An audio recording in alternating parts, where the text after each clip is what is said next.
देखिए, राम नाम की महिमा का चर्चा एक बार नैमिषारण्य की धरती पर भी हम पहुंचे, वहां पे संतों द्वारा हुई और अयोध्या में संतों के साथ हुई। मेरे बाबा स्वयं संस्कृत व्याकरणाचार्य थे और अयोध्या के ही पुजारी परंपराओं से जुड़े हुए थे। तो कई बार हमने वृत्तांत सुना था कि जब राम जन्म की उत्पत्ति की चर्चा ब्रह्मांड में हुई तो विष्णु जी ने धरा पर आने से इनकार कर दिया। इनकार इसलिए किया कि शिव जी से यह सौम्य चर्चा में कि हास्यास्पद भी है और सीख देने वाली भी है कि जिस कुल में वह उनकी उत्पत्ति हो रही थी वहां पर स्त्री यानी कई स्त्रियों को रखने की परंपरा थी, क्योंकि वह चक्रवर्ती सम्राट के कुल में जन्म ले रहे थे। इकलौते राजा धरा के कहे जाते थे उस कुल के लोग, चाहे दशरथ को देख लीजिए या उससे पहले रघु को देख लीजिए, जिस पर वह परंपरा ही थी राजघराने की।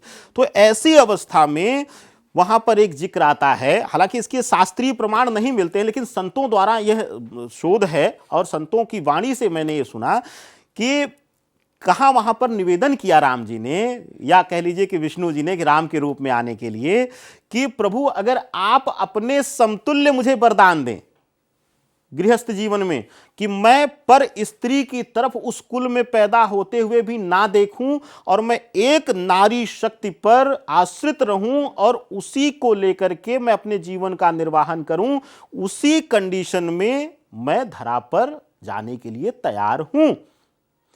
तो अब क्यों कहा? अब यहां पर वही आ गया कि पहला प्रश्न आपका था जो धर्म को लेकर कि शैव और सनातन एक दूसरे के पूरक हैं, शिव पूरक हैं। सोचिए कि एक सन्यासी, एक अघोरी होते हुए गृहस्थ जीवन में कोई सबसे पूजनीय अगर है सोनिका जी तो वह शिव है। कुंवारी कन्या से लेकर के वैवाहिक जीवन में पीड़ा मुक्ति के लिए शिव गौरी आराधना, शिव पूजन, गौरी पूजन का ही मूल महत्व है और मूल आधार है। हाँ, शिव जैसा उसका कारण यह है कि सातों जो जन्म है सती के, मां पार्वती के, शिव एक ही रूप, एक ही कांतिकाया, यानी अब अभिप्राय यह समझ लीजिए कि मैं जिस भी जन्म में जन्म लूं मैं इसी रूप में जन्म लूं, यानी कि इसी रूप में सती मुझे मिले तभी मैं तैयार हूं। उन्होंने सती के रूप को, एक ही स्वरूप को एक्सेप्ट किया है जीवन में। हमारे इष्टों में, हमारे देवों में इकलौते ऐसे आराध्य हैं जो नारी शक्ति को सबसे ज्यादा सम्मान दिया है। अच्छा, ऐसा क्योंकि मेरे मन में आ रहा था, मैं जानना चाहूंगी, और क्योंकि बहुत लोगों के मन में भी होता है, ना सिर्फ मेरे मन में ही, जब बात आती है कि पति शिव जैसा हो तो राम जैसा क्यों नहीं कहा जाता? क्योंकि वो उन्होंने तो बहुत प्रेम किया सीता जी से, जब उनका रावण जी उन्हें ले गए थे तब भी उन्होंने कितनी कोशिश की वहां से उन्हें लेकर आया, ऐसा कहा जाता है। लेकिन तो क्या ये जो एक उन्होंने सीता जी का जब त्याग किया था, जब वापस लेकर चुके थे, क्या इस वजह से ऐसा है क्या? बिल्कुल, बहुत अच्छा प्रश्न किया है सोनिका जी आपने, और बड़ी बेबाकी से भी पूछा आपने, और बड़ा उलझाने वाला भी ये विषय है क्योंकि कुछ लोग, मैं तो बेबाकी से बोल जाता हूँ लेकिन बाद में कुछ लोग जो है शायद अर्ध ज्ञान रखते हैं या अध्ययन पूर्ण नहीं किए रहते हैं तो अब शब्दों का भी प्रयोग करते हैं। लेकिन शिव को जितना गृहस्थ जीवन में पूजा या पूजनीय माना जाता है, किसी देवता को नहीं माना जाता। राम जिसके स्वरूप होकर के आए, यानी विष्णु देवता को गृहस्थ जीवन का पूरक माना जाता है, यानी कि सनातन धर्म का रक्षक माना जाता है, उनको भी वह सम्मान हमारे धर्म में गृहस्थ जीवन में नहीं मिलता। सोचिए, शिव एक ही स्त्री पर रह गए, उसका एक मूल कारण है। अब यह बड़ा गूढ़ रहस्य है। शिव को आदि गुरु, आदि पुरुष कहा जाता है। आदि पुरुष क्यों कहा जाता है? कहते हैं कि पौरुष शक्ति, यानी पुरुष शब्द जो उत्पत्ति हुई है, जो मेल डोमिनेटिंग चीजें कहते हैं हम, मेल का जो ताकत है या जो ऑरा है या जो उत्पत्ति है, वह शिव के अंश से हुई है। शिव अपने जीवन में एक स्त्री को लेकर के समर्पित रहे, यानी कि प्रकृति की शक्ति, यानी कि देवी शक्ति को लेकर के समर्पित रहे। कोई कैसी भी स्त्री हो, किसी भी रूप में हो, कितना भी वह खुले विचारों की हो सोनिका जी, कभी भी वह अपने पति को यानी अपने आधे अंग को बांटना पसंद नहीं करेगी। यहां तक कि कई बार कई विपरीत परिस्थितियों में, मैं आज के समय की नहीं कह रहा हूं, अनादिकाल की भी मैं उदाहरण देकर कह रहा हूं कि ऐसी स्त्री भी जिसका मूल कार्य ही अपने शरीर को बांटना था, वह भी जब वैवाहिक बंधन में बंध गई है, यानी कि शिव और पार्वती संबंध में जुड़ गई है, तो वह अपने पति को बांटना पसंद नहीं की है। अब श्री रामचंद्र जी का आपने चर्चा किया, हालांकि कहते तो पुरुषोत्तम हैं, उनको पुरुषों में सबसे उत्तम उनको कहा गया है, लेकिन बहुत, हाँ, बेटा हो तो राम जैसा, और पुरुष शब्द में उत्तम कहा गया, पुरुषोत्तम राम कहा गया है। और उनके जन्म की उत्पत्ति भी इसी शब्द के लिए थी कि वह पुरुषों में उत्तम एक छवि लेकर के आए। उन्होंने हर रिश्ते को पूर्णता देने का प्रयास किया है। वैवाहिक जीवन की एक जो सबसे बड़ी सच्चाई है उनका जी, कि एक वैवाहिक गृहस्थ जीवन में बंधा हुआ, चाहे स्त्री हो चाहे पुरुष हो, वह सभी संबंधों में 100% समर्पित होकर जीवन नहीं जी सकता है। और जब वैवाहिक बंधन में हम बंध जाते हैं तो हमारा पहला उत्तरदायित्व अपनी पत्नी, अपने पति को लेकर के होता है। यही प्रामाणिकता और यही समर्पण सनातन में, हमारे धर्म में सिर्फ हमारे एक ईष्ट ने प्रमाणित किया है, वह शिव जी ने किया है। यही एक कारण है कि जितने भी वैवाहिक जीवन में समर्पण को लेके, रिश्तों को लेके, व्रत कथाएं, जितने भी नियम हैं, वह सब शिव और गौरी अधीनस्थ है। और विवाह पद्धति होते हुए भी शिव गौरी को ही साक्ष्य मान करके बंधन गठबंधन कराया जाता है। वही प्रामाणिकता आपको वैवाहिक बंधन में सनातन में मिलेगी। एक कन्यादान का चलचित्र आप लोगों ने देखा होगा, और जो लोग वैवाहिक जीवन में दर्शक जुड़े हुए हैं, कन्यादान के समय या तो अखंड फल रखा जाता है हथेली पर जब पिता या भाई करता है, तो या फिर वहां पर अपने पूर्वांचल में, हमारे यहाँ और बिहार की परंपरा में, तो वहां पर आटे की लोई रखी जाती थी। क्यों? क्योंकि वह निराकार रूप था, वह पिंड स्वरूप था, आदि पुरुष हैं शिव। और हमारे सबसे जो जीवन का आधार है वह शिव हैं। प्रकृति की शक्ति जो है वह नारी शक्ति है, और पौरुष शक्ति जो है वह शिव है। तो ऐसी अवस्था में उनको साक्ष्य मान करके हम कन्यादान का विधान करते थे। ये कितनी सही बात है। मैंने कई जगह आर्टिकल्स में ये पढ़ा है कि जो वैवाहिक जीवन जब शुरुआत होती है किसी की, नए जोड़े की, तो उन्हें शिव जी के दर्शन नहीं करने चाहिए शुरुआत में। क्या सही है? क्या ऐसा है कुछ? बिल्कुल, वो सन्यासी थे, ऐसा वैरागी थे, ऐसा कहा जाता है। देखिए, बिल्कुल सत्यता है इसमें। और इसमें एक चीज और मानी जाती है कि शिव जो है निराकार हैं, शिव निराकार हैं। दूसरी चीज, जब कुंवारे में भी व्रत रखा जाता है, तो कुंवारे में भी अब व्रत रखने की, शिव की इकलौती आराधना सिर्फ सती या पार्वती जी ने किया था उनको पाने के लिए। उसके बाद जो शिव आराधना की जाती है वह पहले शिव परिवार का पूजन करके करने का विधान है, यानी कि माता गौरी यानी माता पार्वती, माता सती को स्मरण करके पूजन करने का विधान है। अगर आप सीधा पूजन में भी सीधा शिव तक पहुंचने की कोशिश करेंगी, तो वहां पर मैंने कहा ना कि पार्वती जी कैसे किसी को बांट लेंगी, तो कहीं भी वह ईष्ट के रूप में भी बांटना नहीं। कई तो आपने चलचित्रों में कई आपके सामने आए होंगे, इसका तो मैंने तो अध्ययन किया, लेकिन आप सबके सामने चलचित्रों में आए होंगे कई सीरियल इत्यादि में, कि कई बार गौरी जी को क्रोध आ गया है कि शिव का पूजन किया और गौरी पूजन नहीं जिसने किया है, उन ऋषि मुनियों का भी परित्याग गौरी जी ने कर दिया है। इस तरीके के जिक्र भी प्रमाण मिलते हैं शास्त्रों में। तो ऐसी अवस्था में गृहस्थ जीवन में जो पूजा की जाती है वह शिव परिवार की जाती है, ना कि सिर्फ शिव की।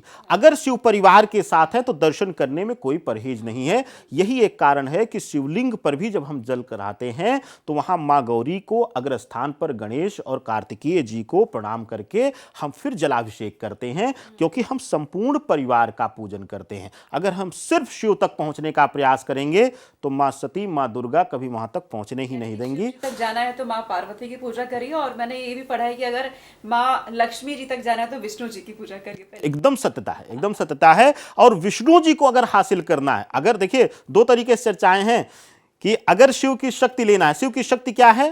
प्रकृति की शक्ति यानी मां गौरी से, पूर्णता मिलती है। यही एक कारण कि उन्होंने अर्धनारीश्वर रूप, जब मैं जिक्र कर रहा हूं कि जब ऋषि मुनियों को भ्रम होने लगा कि शिव ही आदि हैं, शिव के अलावा कोई शक्ति नहीं है, तो लोग पूजा करने लगे और मां गौरी का परित्याग करने लगे या अवहेलना करने लगे उनका। लोग बगल में रहते हुए नहीं पूजते थे।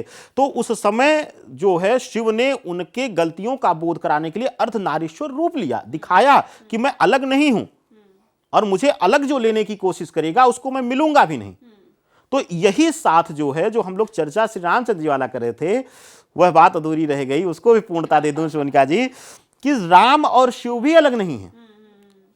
कहते हैं कि रामचरितमानस में कहा गया है कि रामचंद्र जी ने कहा है कि शिवद्रोही और मेरा दास जो है, शिवद्रोही ममदास, वह मेरे लिए कभी पूजनीय नहीं हो सकता, कि अगर शिव का द्रोही और मेरा दास हो रहा है तब भी मैं उसको अपने चरणों में स्थान नहीं दूंगा।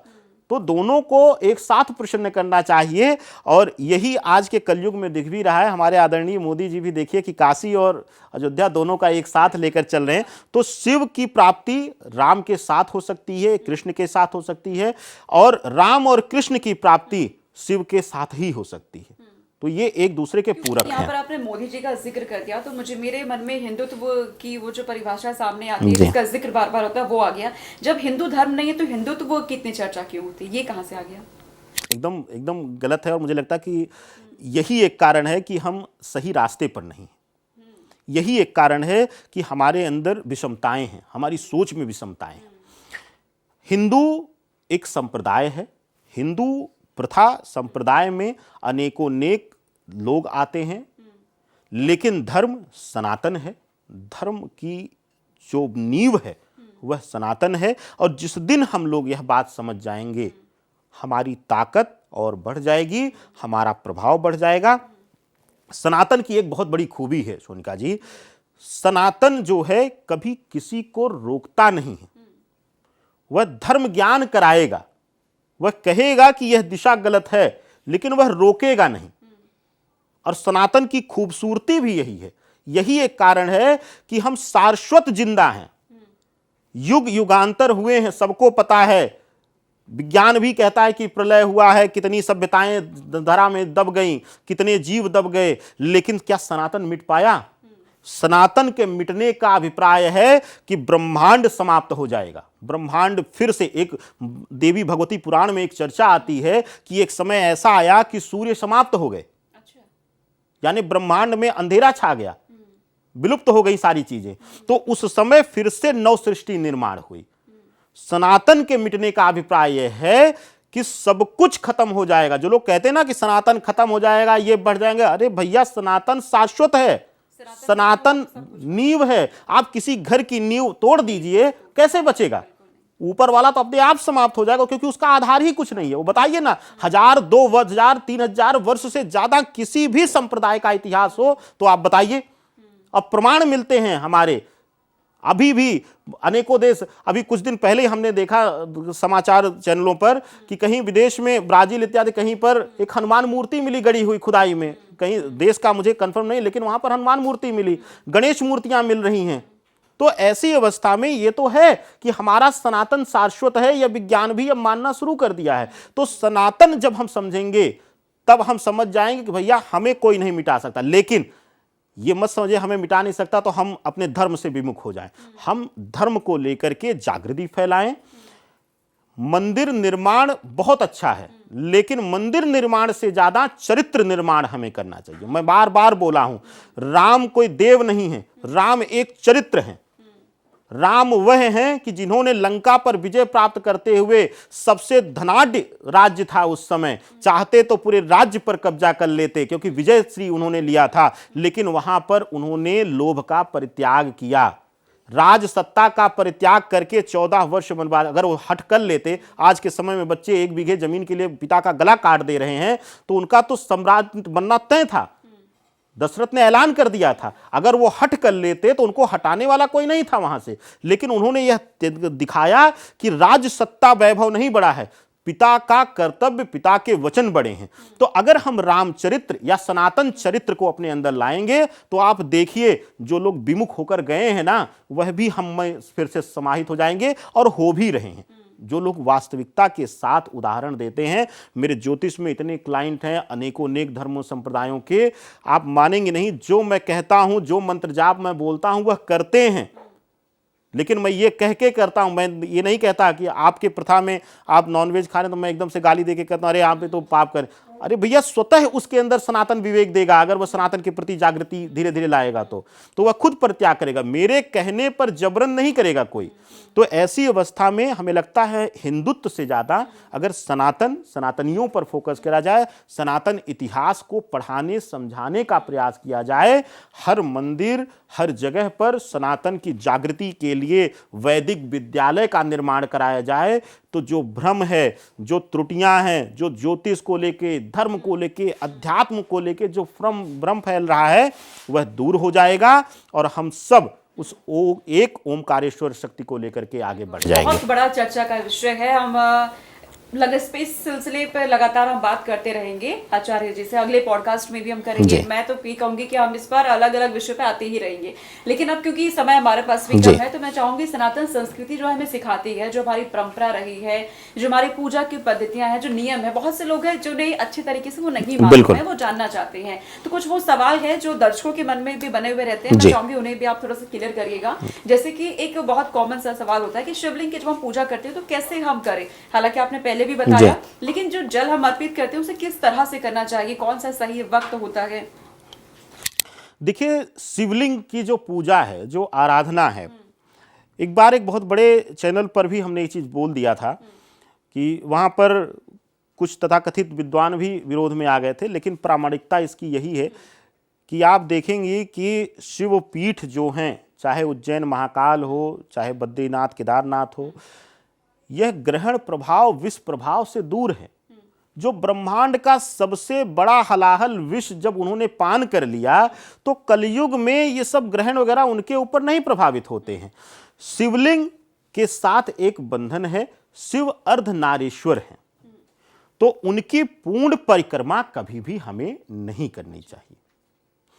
अर्धनारीश्वर शब्द इसलिए है क्योंकि वह शिव और शक्ति दोनों को पूर्णता देते हैं, दोनों का रूप उनके अंदर समाहित है और वह निराकार है, वह किसी भी रूप को नहीं लेकर है। हालांकि हम मूर्ति पूजन भी शिव की करते हैं, लेकिन शिव की मूल शक्ति जो है वह शिवलिंग में ही है, जिसको हम कह लें काइनेटिक एनर्जी, जो हम ऊर्जा कह लें, वह शिवलिंग में ही मिलती है।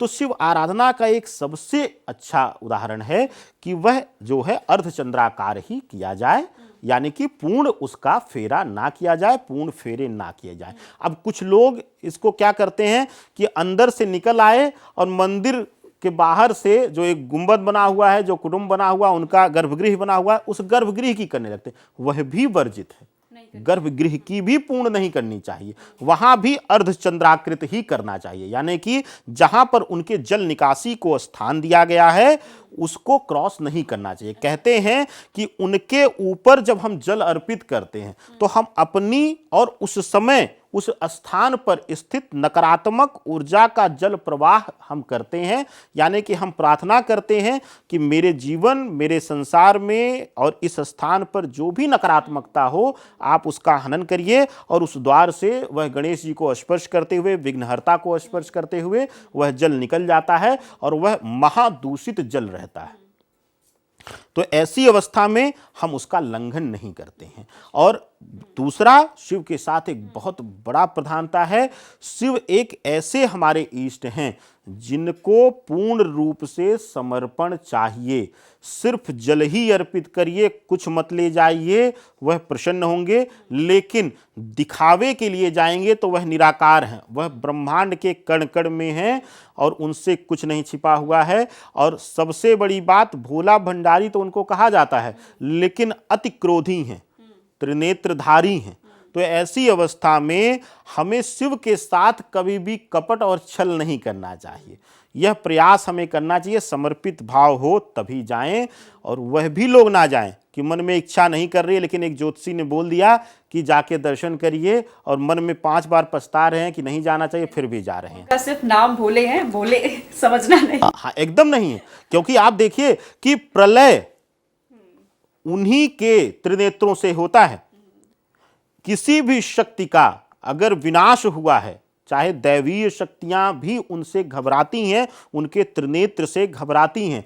कहते हैं कि 16 कलाओं में चंद्रमा माहिर है, यानी छल कपट कूटनीति हर कला चंद्रमा के अंदर है, और यही कला 16 कला कृष्ण के अंदर थी। यही एक कारण है कि हर कला उन्होंने दिखाया, लेकिन अपने शीश पर धारण करते हैं चंद्रमा को शिव जी। किसी भी देवता के अंदर चंद्रमा को धारण करने की शक्ति नहीं है। चंद्रमा उसको स्वयं भ्रमित करके विनाश कर देंगे, मस्तिष्क भ्रमित कर देंगे।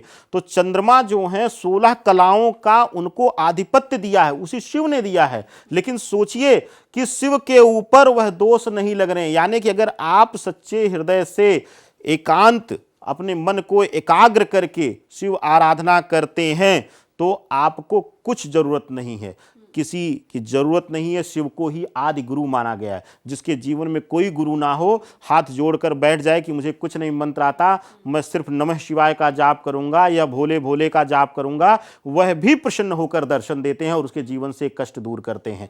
तो शिव आराधना सबसे आसान है और सबसे कठिन भी। कठिन इसलिए है कि आप दिखावा मत करिए, आप सिर्फ एक दिखाने के लिए, एक सिर्फ दिखावटीपन में जाकर के मंदिर में मत बैठिए, वह आपके लिए नकारात्मक ही प्रभाव देगा। भले आप एक लोटा जल देकर आएंगे तो क्या शिव प्रसन्न नहीं होंगे, बल्कि यह आपके उस दिखावे का दंड भी आपको जरूर देंगे। तो उम्मीद है कि आपको ये समझ में आ रहा होगा कि शिव जी की आराधना कैसे करनी है। और मैं ये भी आपसे कहूंगी कि आपके मन में कोई भी सवाल आ रहा है कि आपको जो भी जानना है, आप हमें कमेंट बॉक्स में बताइए। हम जब भी अगली बार आचार्य जी से मिलेंगे, उनके साथ पॉडकास्ट हमारा होगा, हम उनसे वो सवाल जरूर पूछने वाले हैं। एक ये भी सवाल होता है लोगों के मन में, शास्त्रों में भी इस बात का जिक्र है कि जो कई देवी देवता होते हैं, कई देवी देवता ऐसे हैं जिनकी मूर्तियां हमें घर में नहीं रखनी चाहिए। कौन से हैं वो देवी देवता? देखिए, गृहस्थ जीवन में, क्योंकि सनातनी परंपरा से हम लोग हैं, तो गृहस्थ जीवन में खास करके अब कुछ लोग रख लेते हैं, शिव की भी मूर्ति रखते हैं, शिवलिंग रख लेते हैं, लेकिन शिवलिंग को घर में स्थान नहीं देना चाहिए। शिवलिंग हो या मैं तो शिव की मूर्ति के लिए भी कहता हूं, यानी कि कुछ लोग जैसे शिव की मूर्ति रूप में रख लेते हैं, वह भी नहीं रखना चाहिए। शिव को अगर रखना है तो शिव परिवार के साथ रख सकते हैं। फोटो या मूर्ति अगर शिव परिवार के साथ है तो आप रख सकते हैं। वहां गणेश जी रहें, वहां कार्तिकेय रहें, माँ गौरी रहें साथ में, तो आप रख सकते हैं। सिर्फ शिव की प्रतिमा या शिवलिंग आप गृहस्थ जीवन में घर के अंदर ना रखें, यह बेहतर होगा।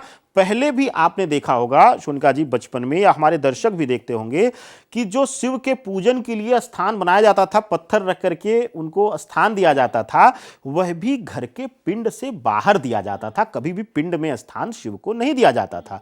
तो ऐसी अवस्था में, क्योंकि निराकार हैं और निराकार के साथ जो हैं वो शैव धर्मी हैं, उनके सबसे ज्यादा पुजारी जो हैं भूत प्रेत पिशाच योगिनी डाकनी साकनी, यह सब हैं उनकी आराध्य। कहते हैं कि उनकी बारात में तो हिमालय इसी वजह से डर गए कि अरे कोई देवता तो दिख ही नहीं रहा, सारे भूत प्रेत ब्रह्मांड के सब गायब हो गए, बारात में आ गए।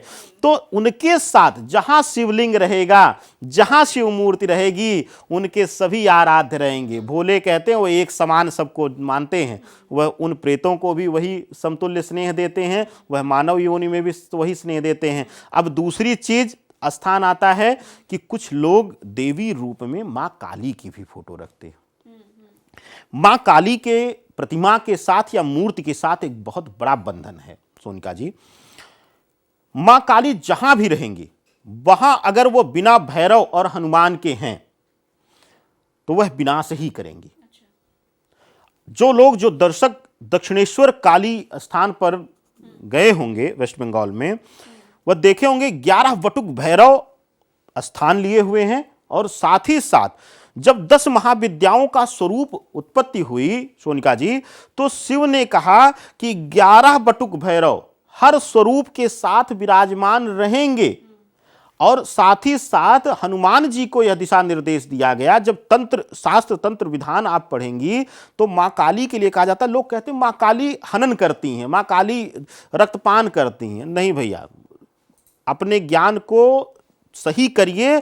मां काली के आगे हनुमान जी सूचना देते हुए चलते हैं कि जो भूत प्रेत पिशाच राक्षस दैत्य हैं वो हट जाएं, मां की सवारी आ रही है। और अगर कोई दंडवत नहीं होता है, नहीं हटता है और उद्दंडता दिखाता है, तो उसको मृत्यु से सामना करना होगा। अब कौन कराएगा मृत्यु से सामना? फिर आते हैं 11 बटुक भैरव पीछे। 11 बटुक भैरव नरसंहार करते हुए चलते हैं। जो उद्दंडता दिखा रहा है वह नरसंहार करते हुए चलते हैं, और उसके पीछे बचे हुए चीजों को साफ करने के लिए 64 योगिनियां चलती हैं।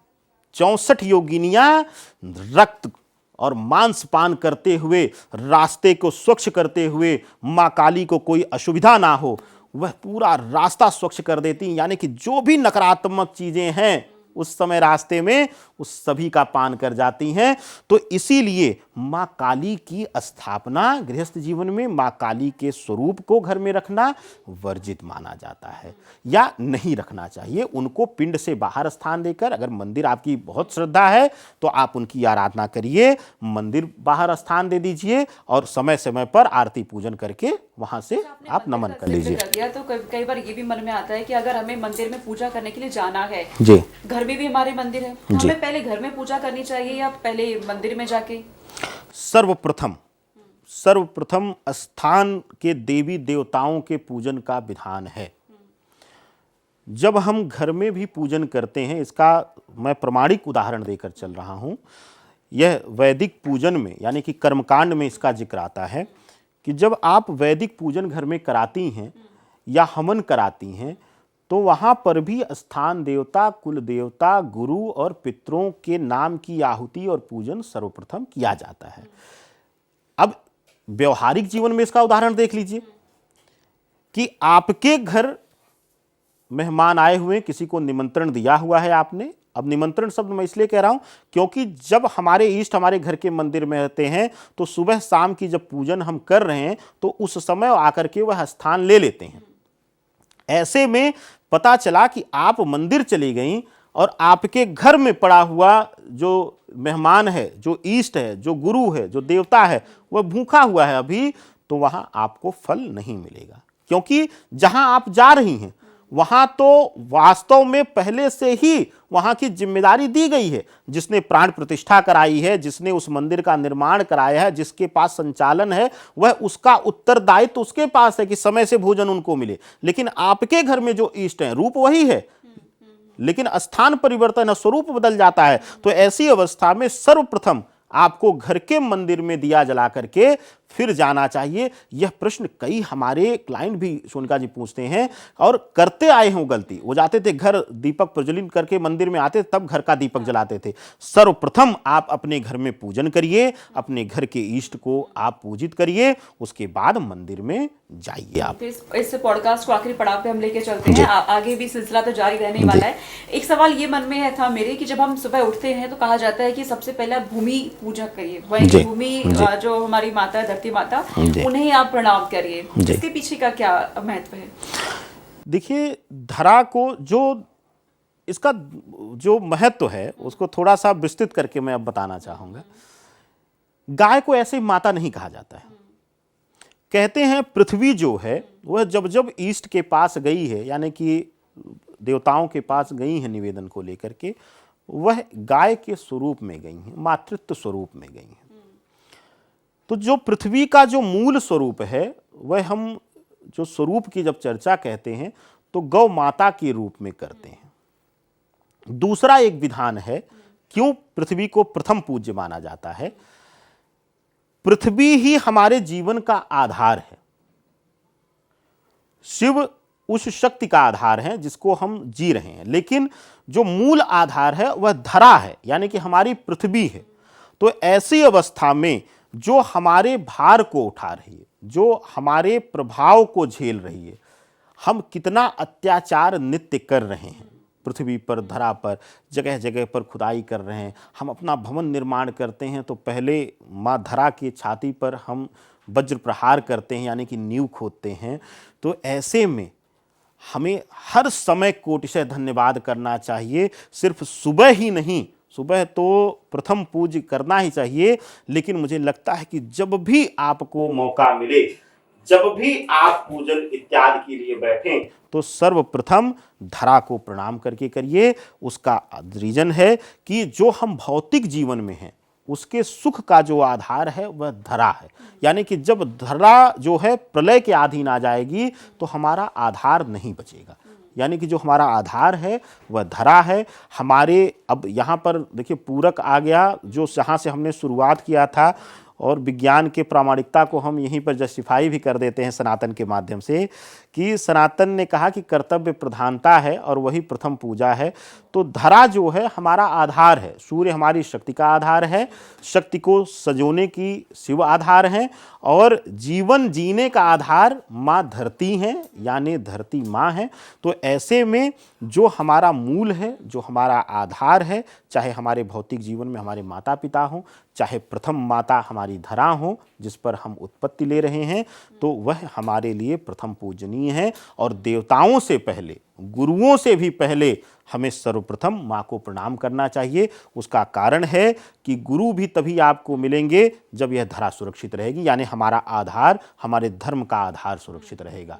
तो ऐसे में धरा प्रथम पूजनीय है। जब भी प्रातः आप उठें तो सर्वप्रथम माँ धरती को प्रणाम जरूर करिए। यानी कि कुल मिलाकर सनातन धर्म की जब हम बात करते हैं तो हमारी जो परंपरा है, जो हमारी संस्कृति है, जो हमारे नियम है, उन्हें उनका पालन हम करते रहें, एकदम करते रहें, और कर्तव्यनिष्ठ होकर के और एकाग्र होकर के। जो भी मस्तिष्क ने कह दिया, जिस भी प्रथा को लेकर के आप बढ़ गए, तो आप उस पर बढ़ते जाइए, कोई भ्रम नहीं लेने की जरूरत है। और इस अंत में एक शब्द मैं, क्योंकि धर्म की चर्चा हुई तो मैं इसकी पूर्णता करते हुए चलूंगा, चुनका जी अतिरिक्त समय मैं ले रहा हूं। श्री कृष्ण से अर्जुन जी ने पूछा कि हमारे जीवन, जब उन्हें माँ बगलामुखी की पूजा करने के लिए, जो मध्य प्रदेश में नलखेड़ा का स्थान है माँ बगलामुखी पीठ, वह क्षत्रिय प्रधान पीठ है। कहते हैं कि वहाँ जो क्षत्रिय विजय को लेकर के संकल्प कर ले तो उसको कोई पराजय नहीं दे सकता है। तो जब माँ बगलामुखी की आराधना करने के लिए कृष्ण ने कहा तो उन्होंने पूछ लिया कि जब अभी तो आपने कहा कि मैं ही परम ब्रह्म हूं, तो आप माँ बगलामुखी के पास मुझे क्यों भेज रहे हैं, ये तो आप ही दे दीजिए। तब वहां पर कृष्ण ने कहा, रास्ते अनेक हैं, पथ अलग अलग हैं, लेकिन उनकी पूर्णता मेरे उस बृहत रूप, उस विराट रूप में ही समाहित हो रही है, यानी कि उस ओमकारेश्वर शक्ति में ही समाहित हो रही है। मां दुर्गा का भी रूप एक ओमकारेश्वर शक्ति में आ जाता है, शिव का रूप भी उसी ओमकारेश्वर शक्ति में आ जाता है। तो कहने का अभिप्राय है, जिस दिन हम सब कुछ भूल करके उस एक ओमकारेश्वर शक्ति को समझ जाएंगे, पहचान जाएंगे, उसी दिन हम सनातन की ताकत को पहचान जाएंगे, उसी दिन हम सनातन को पहचान जाएंगे, और उसी दिन हम सनातन को जीना शुरू करेंगे। हमें लगता है आज के समय में 10% भी लोग सनातन की पूर्णता को, मूल को नहीं जी रहे हैं। बहुत अच्छे से आपने समझाया है आचार्य जी कि सनातन धर्म को लेकर जो लोगों के मन में सवाल बने होते हैं उन्हें कैसे दूर किया जाए, और हमारी जो संस्कृति हमें क्या सिखाती है, हमें किन परंपराओं का पालन अपने दिनचर्या में करना चाहिए। इस विषय पर लगातार बातचीत होती रहेगी। आपके मन में भी अगर कोई भी सवाल है, हमारे कमेंट बॉक्स में हमें बताइए। वो सवाल हम आचार्य जी से पूछेंगे अपने अगले पॉडकास्ट में। उन सवालों का जो आपके मन में, उन्हें भी दूर किया जाएगा। और अब जल्दी से हमारे चैनल को सब्सक्राइब कर दीजिए, लाइक करिए, शेयर करिए, अपने लोगों तक पहुंचाइए, दोस्तों तक, परिवार तक। शुक्रिया आचार्य जी।